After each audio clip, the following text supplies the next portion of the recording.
I'm going to read for you a Roald Dahl Revolting Rhyme, and it's one of my favourites. It is Jack and the Beanstalk. Jack's mother said, "We're stony broke. Go out and find some wealthy bloke who'll buy our cow. Just say she's sound and worth at least £100.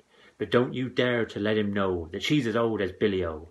Jack led the old brown cow away and came back later in the day and said, "Oh, Mumsy dear, guess what your clever little boy has got? I really don't know how, a super trading for our cow." The mother said, "You little creep, I'll bet you sold her much too cheap." When Jack produced one lousy bean, his startled mother, turning green, leaped high up in the air and cried, "I'm absolutely stupefied. You crazy boy, do you really mean you sold our Daisy for a bean?" She snatched the bean, she yelled, "You chump!" and flung it on the rubbish dump. Then summoning up all her power, she beat the boy for half an hour, using, and nothing could be meaner, the handle of a vacuum cleaner. At 10 p.m. or thereabout, the little bean began to sprout. By morning it had grown so tall, you couldn't see the top at all. Young Jack cried, "Mum, admit it now, it's better than a rotten cow." The mother said, "You lunatic, where are the beans that I can pick? There's not one bean, it's as bare as bare." "No, no," cried Jack, "you look up there, look very high, and you'll behold each single leaf is solid gold." By gollykins, the boy was right, now glistening in the morning light. The mother actually perceives a mass of lovely golden leaves. She yells out loud, "My sainted souls, I'll sell them any buyer rolls. Don't stand and gape, you little clot. Get up there quick and grab the lot."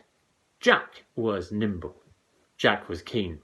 He scrambled up the mighty bean. Up, up he went without a stop, and just as he was near the top, a ghastly, frightening thing occurred. Not far above his head he heard a big, deep voice, a rumbling thing that made the very heavens ring. It shouted loud, "Fee, fi, fo, fum! I smell the blood of an Englishman!" Jack was frightened. Jack was quick, and down he climbed in half a tick. "Oh, Mum," he gasped, "believe you me, there's something nasty up our tree." "I saw him, Mum." My gizzard froze. A giant with a clever nose.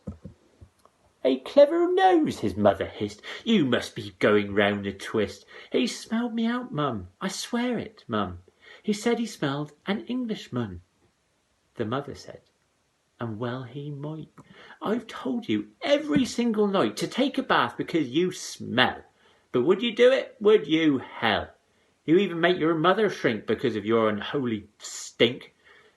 Jack answered, "Well, if you're so clean, why don't you climb the crazy bean?" The mother cried, "By gad, I will! There's life within the old dog still." She hitched her skirts up above her knee and disappeared right up the tree. Now, would the giant smell his mum?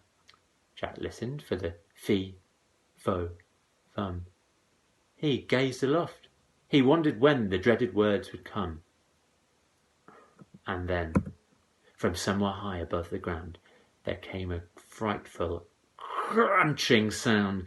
He heard the giant mutter twice, "By gosh, that tasted very nice, although," and this in grumpy tones, "I wish there weren't so many bones." "By Christopher!" Jack cried, "by gum! The giant's eaten up my mum. He smelled her out, she's in his belly. I had a hunch that she was smelly." Jack stood there gazing longingly up the huge and golden tree. He murmured softly, "Golly gosh, I guess I'll have to take a wash if I'm going to climb this tree without the giant smelling me. In fact, a bath's my only hope." He rushed indoors and grabbed the soap. He scrubbed his body everywhere. He even washed and rinsed his hair. He did his teeth, he blew his nose, and went out smelling like a rose. Once more he climbed the mighty bean. The giant sat there, gross, obscene, muttering through his vicious teeth, while Jack sat tensely just beneath, muttering loud, "Fee, fi, fo, fum. Right now, I can't smell anyone."